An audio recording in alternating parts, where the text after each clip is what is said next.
Los tumores testiculares, ya sabéis que es un tema bastante importante porque siempre que hay alguna preguntilla acerca de los tumores testiculares, si bien es cierto que estas preguntas suelen ser bastante sencillitas. Ya sabéis que en el tema de los tumores testiculares hay algunas partes, ya lo comentamos en la primera vuelta, que están bastante en entredicho porque a lo largo de la historia se han dicho muchas cosas que luego no se han podido demostrar a lo largo del tiempo y por lo tanto sigue habiendo algunas preguntas que quedan bastante obsoletas y que nos pueden llevar a confusión. Hablo sobre todo principalmente de los factores de riesgo, que ahora entraremos en ellos. Ya sabéis que el tumor testicular es el cáncer sólido, el tumor sólido más frecuente en el varón joven. Ya sabéis que el tumor más frecuente hay que buscarlo en las líneas hematopoyéticas, etc. Pero el sólido más frecuente es el tumor testicular. Es un tumor que potencialmente muy grave, evidentemente, que puede llegar a la muerte y que hasta en algunas series entre el 40%, en torno al 40% de los casos, al momento del diagnóstico ya hay metástasis a distancia, pero es verdad que con los tratamientos actuales se consiguen unas tasas de curación altísimas que llegan incluso en algunas series a rondar el 92%. Y que en todas las series oscilan entre el 85, 90 y 92%, por lo tanto tenemos unas tasas de curación muy elevadas. Con esto, ¿qué mensaje tenéis que quedaros? Que siempre hay que ir a por todas en el tratamiento del tumor testicular. Desconfiar de cualquier pregunta, o bueno, de cualquier opción de respuesta que os hable de tratamiento paliativo, enfermo terminal, etcétera, etcétera. Porque siempre vamos a intentar ir con los tratamientos curativos hasta el final. Vamos a hacer todo lo que podamos hacer porque son pacientes jóvenes con un potencial de curación muy elevado y por lo tanto siempre vamos a ir intentando curar. Y siempre vamos a hacer cosas cada vez más agresivas, pero siempre con intención curativa. ¿De acuerdo? Muy importante. En cuanto a los factores de riesgo, fijaros, en realidad hay dos tipos de factores de riesgo. Aquellos factores de riesgo de tener un tumor testicular y aquellos de tener un tumor testicular de peor pronóstico. Hoy la mayoría de los autores lo meten todo en el mismo saco, aunque en realidad como origen son distintos. Aquellos factores pronósticos de tener un tumor testicular, ¿cuáles son? Pues únicamente tres, a pesar de todo lo que se ha dicho. Son la atrofia testicular, sea cual sea el origen de la atrofia testicular. Puede ser por un traumatismo, puede ser por una orquitis urliana, puede ser por una infección, puede ser por cualquier razón. Pero en realidad es la atrofia testicular, que puede ser congénita incluso, la que predispone a ese tumor.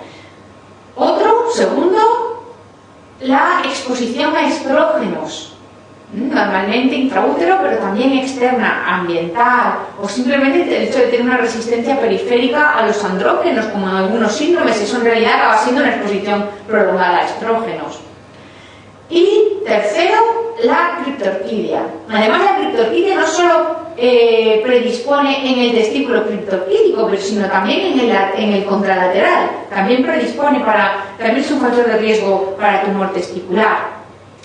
Luego los otros factores de riesgo de tener un tumor testicular de peor pronóstico son la historia familiar de tumor testicular, el haber tenido un tumor contralateral o las disgenesias gonadales.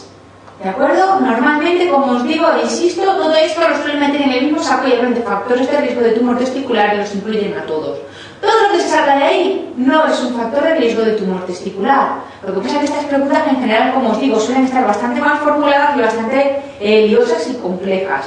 Había muchas cosas que estaban por demostrar y de hecho se han dado por válidas cosas que hoy pues no se considerarían válidas. Y por lo tanto vas a encontrar ese tipo de preguntas obsoletas por todas partes. Pero insisto, están obsoletas y hoy por hoy no tendrían ninguna validez.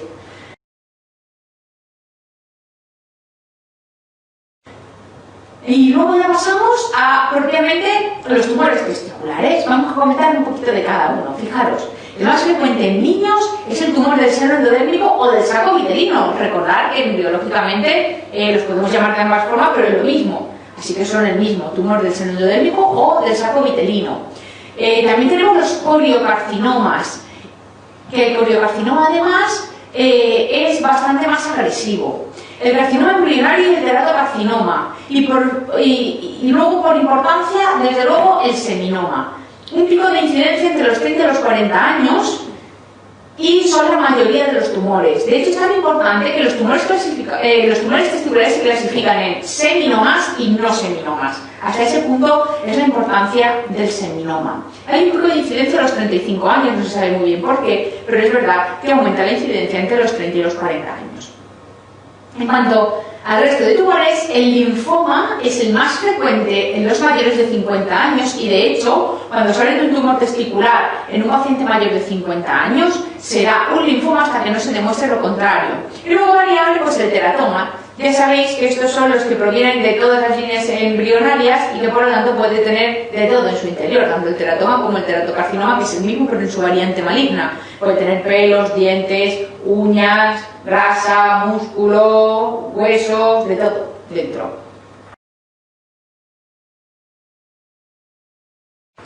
Bien, la manifestación más frecuente del tumor testicular no es otra que el aumento del tamaño testicular indoloro.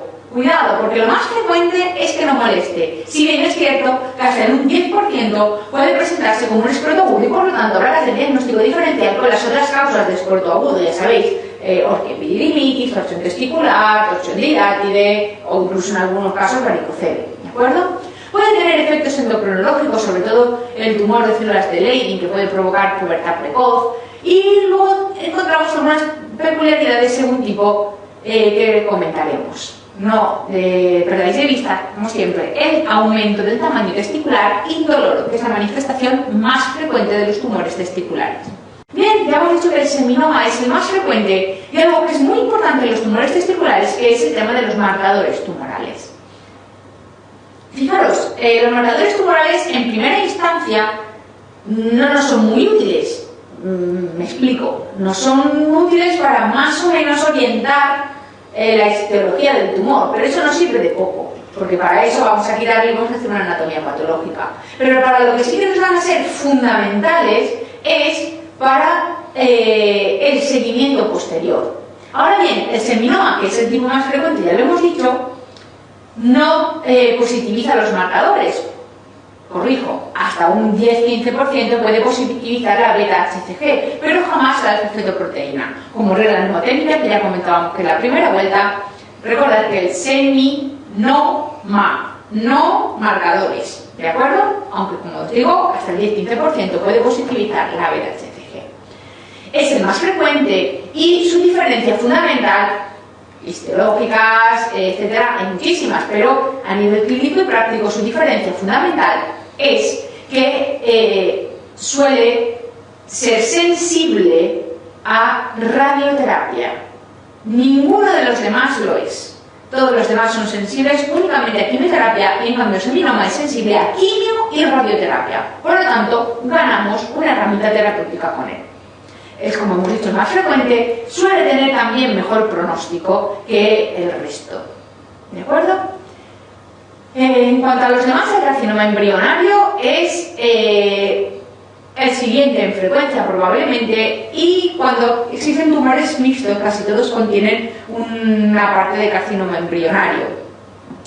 Siempre positiviza la alfa-fetoproteína, aunque también puede positivizar la beta-HCG. En cuanto al tumor del seno endodérmico, ya hemos dicho que es el más frecuente en niños, y el coliocarcinoma, algo muy importante y que no hemos comentado hasta ahora, y es que todos los tumores testiculares tienden a metastatizar por vía linfática. En cambio, el coliocarcinoma metastatiza con la misma frecuencia por vía hematógena que linfática, y por lo tanto tiene peor pronóstico porque es más agresivo. El teratocarcinoma, ya hemos dicho que puede provenir de las cuatro capas embrionarias, y por lo tanto puede tener de todo en su interior. El gonadoblastoma, que es el más asociado frecuentemente a las disgenesias gonadales, los tumores de Sertolio de Leydig, que son poco frecuentes, pero recordad también la asociación de los tumores de Leydig con la pubertad precoz, y los linfomas, que son los principales en las personas, los varones mayores de 50 años.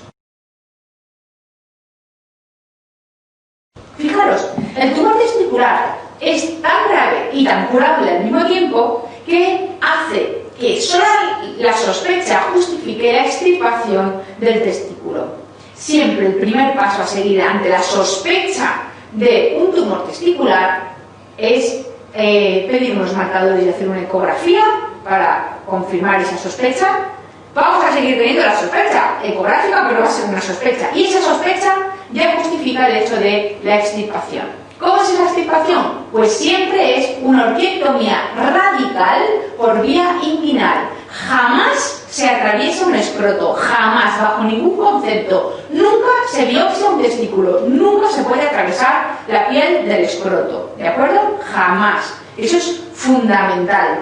Y, ¿por qué? Pues porque ya sabemos que se metastatizan por vía linfática. Y el drenaje linfático de la piel, que es al territorio inguinal, no tiene nada que ver con el drenaje natural linfático de los testículos, que es al retroperitoneo. Y eso no se puede mezclar, porque entonces haríamos una diseminación antinatural que nos obligaría a cirugías mucho más radicales y a minimizar nuestras posibilidades de curación, ¿de acuerdo? Así que jamás se pincha un escroto, ni se interviene jamás una sospecha de tumor testicular a través del escroto, ni nunca se atraviesa la piel del escroto para tratar una sospecha de tumor testicular, siempre por vía inguinal.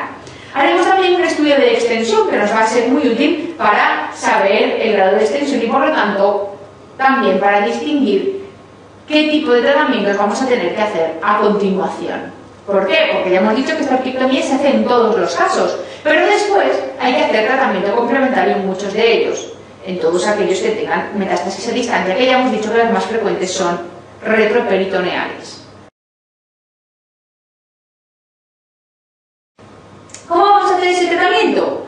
Pues en general, primero vamos a dar siempre quimioterapia, aunque sea un seminoma. Y luego a los seminomas se valorará dar o no radioterapia. ¿Por qué? Pues porque en general hoy se ha demostrado que con la quimioterapia se consiguen prácticamente los mismos resultados que la quimioterapia, pero con menores efectos secundarios. Y por lo tanto se prefiere dar primero quimioterapia aunque sea un seminoma. En caso de recidivo o de masas residuales, ¿qué vamos a hacer? Pues depende de qué tipo de cáncer haya tenido ese paciente. Tratándose de un seminoma, si las masas son menores de 4 centímetros, podemos hacer un PET para valorar, o podemos directamente hacer un seguimiento simplemente de las masas.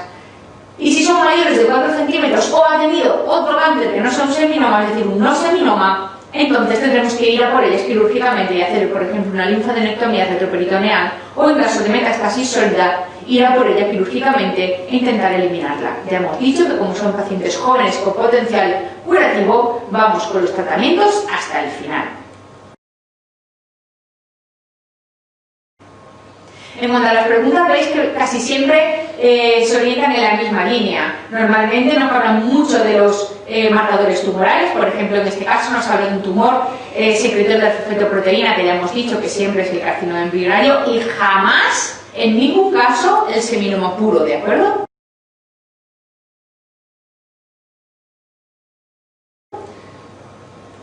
De nuevo, marcadores tumorales, aquí veis, esta es muy sencillita, no me lo negaréis, y fijaros que es relativamente reciente, de 2007-2008. Alfa-fetoproteína es uno de los marcadores tumorales en el cáncer testicular y el otro, como hemos comentado, la beta-HCG.